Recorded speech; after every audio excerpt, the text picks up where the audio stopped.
ساری دنیا اس وقت ایک ہی سوال کر رہی ہے، کیا جو راؤنڈ چل رہا ہے اس وقت، آپ میسج ایکسچینجز کہہ لیں، نیگوسیشنز کہہ لیں، ایران اور امریکہ کے درمیان، کیا یہ چلے گا؟ کیا اس بار جنگ ختم ہوگی، میننگ فل کنکلوژن پہ پہنچے گی بات یا نہیں؟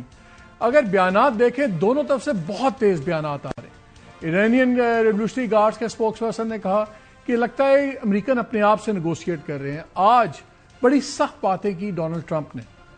پہلے تو انہوں نے ایک ٹویٹ کیا جس میں انہوں نے کہا کہ یہ بڑے عجیب سے لوگ ہیں ایرانی، یوز دا ورڈ بیگنگ، یہ منتیں کر رہے ہیں ہمارے سے کہ ہمارے سے ڈیل کریں، اور کرنی بھی چاہیے کیونکہ یہ تباہ ہو گئے ہیں بقول ان کے، کوئی ان کے پاس زیرو چانس نہیں ہے واپسی کا۔ اور لیکن پبلک کیا کہتے ہیں کہ نہیں ہم دیکھ رہے ہیں، ہم یہ بات کر رہے ہیں، پھر کیپٹلز میں لکھا ہوا رانگ، غلط بات ہے، یہ سیریس ہو جائیں بیشتر اس سے کہ وقت گزر جائے، کیونکہ اب جو ہوگا اس کے بعد ٹرننگ پوائنٹ کوئی نہیں ہے۔ فل دھمکی۔ پھر آج وہ اپنی کیبنٹ میٹنگ انہوں نے کی تھی، یہ پہلی کیبنٹ میٹنگ ہے جب سے جنگ شروع ہوئی ہے، وہاں بھی انہوں نے بڑی سخت باتیں کی، اس قسم کی باتیں کی کہ لونیٹکس ہیں اور جناب ان کو ہم نے یہ کر دینا ہے، اور جناب میں ان کے ساتھ یہ کر دوں گا، میرے پہ کوئی مجبوری نہیں ہے۔ لیکن سنیں، بیکاز پھر ساری گالی گلوچ کے بعد، دھمکیوں کے بعد، پھر انہوں نے یہ بھی کہا کہ بڑا میننگ فل ڈائلاگ جا رہا ہے اور میں بڑا پرامید ہوں، بڑی سیریس گفتگو چل رہی ہے۔ اور ان کے جو اسپیشل ریپرزینٹیٹیو ہیں اسٹیو وٹکوف، انہوں نے کہا کہ بڑے اسٹرانگ سائنز ہیں کہ ایرانی ہماری بات مان لیں گے، ہم ان کو کنونس کرنے کی کوشش کر رہے ہیں۔ اور پھر انہوں نے یہ بھی کہا وٹکوف نے کہ دیکھیں ہم صدر صاحب آپ کی ہدایت تھی کہ ہم پبلکلی میڈیا میں کوئی بات نہیں کریں گے، بڑا ڈیلیکیٹ ایشو ہے۔ سو بامبز دونوں طرف سے تیزی آئی ہوئی ہے اور ادھر سے، لیکن بات صاف کیا ہو رہی۔ لیکن پہلے سنیں ٹرمپ نے کیا کہا، کہاں ایران کو دھمکیاں دی، اور پھر بعد میں دوسری بات کیا کی۔ They're sick people, really sick. They're really sinister, sick people. And if anybody thinks it was okay to have a group of people like this to have nuclear capability, nuclear weapons, and if we didn't attack with the B-2 bombers, they would have had a nuclear weapon. They say they're lousy fighters, but they're great negotiators. They are begging to work out a deal. And look, we have very substantial talks going on with respect to Iran. With the right people. You know, I told you about a president, right? Steve, can I reveal the president? The fact that we're real and solid and we're there. We're going to let you have 8 boats of oil. 8 boats. 8 big boats of oil. This was 2 days ago. And they'll sail up tomorrow. That was 3 days ago. کل انہوں نے کہا تھا کہ جی انہوں نے بڑا present دیا ہے، وہ اب آج انہوں نے کہا کہ جی انہوں نے 8 آئل ٹینکرز کو گزرنے دیا، پھر ساتھ ہی جملہ جوڑا کہ پھر انہوں نے کہا کہ ہم نے کچھ سخت باتیں کی ہیں تو 2 آئل ٹینکرز اور ان میں پاکستانی جھنڈوں والے آئل ٹینکرز بھی تھے۔ تو ٹرمپ کا آپ کو پتا ہے نا، ہر چیز کا وہ لے لیتے ہیں کریڈٹ سب کچھ، لیکن کہاں لیونیٹکس، پاگل سب کچھ، لیکن یہ چل رہا ہے۔ دوسری طرف ایران پبلکلی ایڈمٹ نہیں کر رہا، لیکن دونوں سائڈز نے ایڈمٹ کر لیا ہے کہ پیغام رسانی ہو رہی ہے اور پاکستان سینٹرل چیز اس میں رول پلے کر رہا ہے۔ اب میں آپ سے 2-3 خبریں شیئر کروں گا۔ خبر میری یہ ہے، according to very reliable sources جو اس معاملے کے ساتھ کنیکٹڈ ہیں، اور یہ جملہ کی بڑا ضروری ہے اس کو سمجھنا۔ انہوں نے کہا کہ جی یہ 2 چیزیں دونوں سائڈز پہ انڈرسٹوڈ ہیں کہ بمباری بھی دبا کے ہوگی اور گالی گلوچ بھی ہوگی، دھمکیاں بھی ہوگی، پبلکلی بھی ہوگا، لیکن ایگریمنٹ ان پرنسپل ہو گیا ہے۔ ایگریمنٹ ان پرنسپل یہ ہو گیا ہے کہ نیگوسیشنز چلیں گی اور ہم نے اس بات چیت کو ختم کرنا ہے۔ جو شرائط ہیں وہ تو ظاہر ہے، بیٹھیں گے، ہر دونوں سائڈ نے اپنی میکسیمم ڈیمانڈز لی ہوئی ہیں، وہیں سے وہ نیچے آئیں گے۔ اب ہوگا کیا؟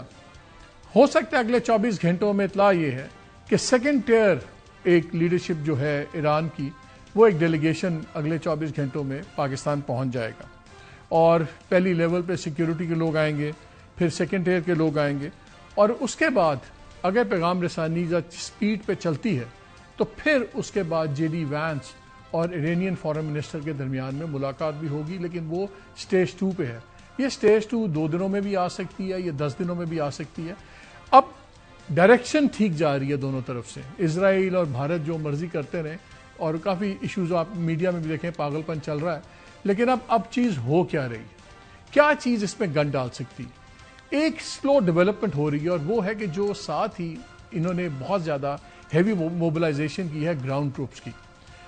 ایرانین کو یہ خطرہ ہے کہ یہ آ کے ایک آئلینڈ پہ قبضہ کریں گے، اور اس میں پہلے بات چل رہی تھی خرگ آئلینڈ کی، لیکن 3 آئلینڈز ہیں، ایک ہے لارک اور وہاں پہ ان کا وہ بھی بندر عباس کے پاس ہے، وہ بھی بڑا سیکیورٹی وائز سینسٹیو ہے امریکہ ایران کے لیے. لیکن جو خطرہ اس بات کا ہے کہ یہ جو ٹروپس آ رہے ہیں اب، جس طرح ایک ابھی CNN کی رپورٹ چلی کہ 22 مارچ کے بعد 35 جہاز اڑے ہیں C-17s. یہ کارگو پلینز ہیں، بہت زیادہ ان میں لوڈ چلتا ہے. ہر پلین میں تقریباً 135 لوگ جوان آتے ہیں، ساتھ ہی ان کا اسلحہ بھی آتا ہے، اور اس میں سارے اسپیشل سروسز کے لوگ ہیں. تو 35 لوگ ہو گئے. پھر کوئی 2,500 کے قریب جاپان سے انہوں نے ری شفٹ کیے ہیں. اور نیو یارک ٹائمز کی ایک اور خبر تھی بڑی انٹرسٹنگ، جس میں یہ لکھا ہوا تھا کہ ٹرمپ نے اپنے کلوز ایسوسیٹس کو کہا ہے کہ شاید ہمیں یہ بھی ایک آپشن رکھنا پڑے کہ ہم ایران کے ایک آئلینڈ پہ قبضہ کر لیں اور وہاں پہ تیل بھی ہو. وہاں سے خرگ آئلینڈ کی بات آتی ہے بار بار، اور جب ہمارے پاس وہ نیگوشیٹنگ پاور ہوگی تو ایران جلدی کنونس ہو جائے گا. لیکن کیا افورڈ کرتا ہے امریکہ اس وقت اور بندے لانا آن گراؤنڈ؟ بیکاز پہلے ہی جو ان کی دفاعی اسٹاف ہے بڑی بری طرح مجروح ہوئی بھی ہے. ہم نے آپ کو کل بھی ایک ڈیٹیل رپورٹ بتائی تھی جو رائل انسٹیٹیوٹ ہے اسٹریٹجک اسٹڈیز کا. انہوں نے بتایا کہ کس طرح ان کی ڈیفینسو کیپبلٹیز بہت زیادہ ڈپلیٹ ہو گئی ہیں، کم ہو گئی ہیں اسرائیل اور امریکہ کی. اور اگر یہ جنگ چلتی ہے 2-3 ہفتے تو امریکہ کے اور خاص طور پہ اسرائیل کے جو انٹرسیپٹرز ہیں جو روکتے ہیں میزائلوں کو، بالکل ختم ہو جائیں گے. اور وہ حقیقت اس لیے بھی نظر آتی ہے کہ جب 90% سے ایران کے آگے 10% پہ اٹیکس، اور یہ امریکہ بھی کہتا ہے اسرائیل بھی کہتا ہے، لیکن آپ دیکھیں کہ پچھلے 10 دنوں میں نقصان کتنا زیادہ ہونا شروع ہو گیا. وہی میزائل ہیں، وہی ڈرونز ہیں، اور تعداد بھی اگر 90% کم ہوگی تو نقصان زیادہ اس لیے ہو رہا ہے کیونکہ ان کی ڈیفینسو کیپبلٹیز بڑی تیزی سے ختم ہو گئی ہیں، اور یہ ایران کو بھی پتہ. اب وہ 3 جزیروں کا ایشو کیا ہے وہ میں آپ کو بتاتا ہوں کہ وہ کیوں ایک سینسٹیو ایشو ہے. یہ ایک لڑاک پہ تو کوئی جھگڑا نہیں ہے، وہ تو ایرانی ہے اور اس پہ یہ حملہ کرنے کی کوشش کر سکتے ہیں. ایک ہے ابو موسیٰ اور ایک گریٹر تم اینڈ لیسر تم. یہ 3 اسی ایریے میں ہیں اس کے پاس. یہ ایران اور UAE کے اندر بڑے عرصے سے جھگڑا چل رہا ہے. UAE کا دعویٰ ہے، آپ کو اسکرین پہ دیکھ رہے ہیں، UAE کو دعویٰ یہ ہے کہ جب 30 نومبر 1971 کو ایران نے ان پہ قبضہ کر لیا تھا UAE بننے سے 2 دن پہلے، تو یہ ہمارے جزیرے ہیں جس پہ ایران نے قبضہ کر لیا. وہ پھر UN میں بھی چلے گئے، اس میں کوئی زیادہ بات چیت نہیں بنی. اب ابو موسیٰ ہے جو تھوڑا سا 5 اسکوائر میل کا ہے، لیکن وہ اسٹریٹجکلی بڑا امپورٹنٹ ہے. اسٹریٹ آف ہرمز کے بالکل ساتھ ہی اسی جگہ کو یہ سیکیورٹی وائز بڑا امپورٹنٹ ہے ایران کے لیے. جو وہ ہے گریٹر توم اور لیسر توم، وہ تو 1-1 میل کے 1.5 میل کے ہیں. ایک کے اندر تو آبادی بھی کوئی نہیں ہے، صرف زہریلے سانپ ہیں. دوسرا بھی غیر آباد ہے، صرف جو ابو موسیٰ ہے وہ ہے. جھگڑا کیا ہے اس کا؟ یہ UAE کا یہ دعویٰ ہے، لیکن ایران جو ہے، ایران کہتا ہے یہ ہمارا ہمیشہ سے یہ ایران کا حصہ ہے. اور ویسے تو ایران والے کبھی برٹن کی بات نہیں کرتے، لیکن اس میں انہوں نے دعوے ہیں کہ جی یہ تو 130 پرانے نقشے بھی تھے جو مارکوس آف سیلزبری کے جو اس وقت کے برٹش فارن سیکرٹری تھے ان کے کہنے پہ بنے تھے. اور یہ 1988 کے نقشے ہیں جس میں اس کو ایران کا حصہ دکھایا گیا. اور پھر 1888 کا وہ نقشوں کی بات کرتے ہیں ایرانین ڈپلومیٹس، جس میں دکھایا تھا کہ برٹن نے اس کو ایران کا حصہ ڈکلیئر کیا تھا ان آئلینڈس کو. اور UAE کا اس وقت تو وجود نہیں تھا، لیکن خطے کا نام جو جگہ تھی اس کو پائریٹ کوسٹ کہا جاتا تھا. یہاں پہ بہت یہ قزاق وغیرہ ہوتے تھے اور یہ کشتیوں کو لوٹتے تھے، وہاں سے چیز ہے. پھر اس پہ دعویٰ UAE کا کیا ہے؟ شارجہ والوں کا ابو موسیٰ پہ دعویٰ ہے، اور رئیس الخامہ والوں کا وہ جو دوسرے 2 گریٹر اینڈ لیسر توم ہیں ان کے اوپر ہے.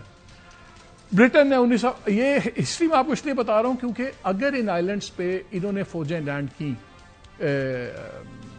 امریکہ نے، یہ ایک نیا تنازع بھی کھڑا ہو جائے گا UAE اور ایران کے درمیان میں، جو پہلے ہی بہت سخت ان کے درمیان میں دشمنی چل رہی ہے. پھر جناب اس کے اندر 5 اسکوائر میل کا ہے ابو موسیٰ. پھر 1892 کی بھی کتاب ایران والوں نے اپنے دعوے میں نکالی ہوئی ہے کہ پرشین کویسچن. جارج کورزو جو وائسرائے اور گورنر جنرل آف انڈیا تھے، ان کے جو میپس بنائے ہوئے تھے اس کے اندر بھی یہ انڈیا اس کو حصہ دکھایا گیا ہے ایران کا. یورپین یونین نے آج سے کچھ سال پہلے اپنے ایک چیز میں اس کو مان لیا کہ جی UAE کا حصہ ہے، تو یورپین یونین کے ساتھ ایران کا بھی جھگڑا شروع ہو گیا. یہ آئلینڈز اس لیے امپورٹنٹ ہیں کہ یہاں سے اسٹریٹجک بڑا فرق پڑتا ہے. That is the reason. اور یہ جو ابھی ریڈار پہ نہیں آ رہی ہے بات، یہ ایک بڑا سیریس ایک بات ہے کیونکہ جب تقریباً اس وقت 5,500 ہزار ٹروپس جو نئے آ رہے ہیں وہ سمپلی ادھر گراؤنڈ ٹروپ کے لیے آ رہے ہیں، اور ایران کا خیال یہ ہے کہ یہ ایک کوئی نیا تماشا شروع ہوگا.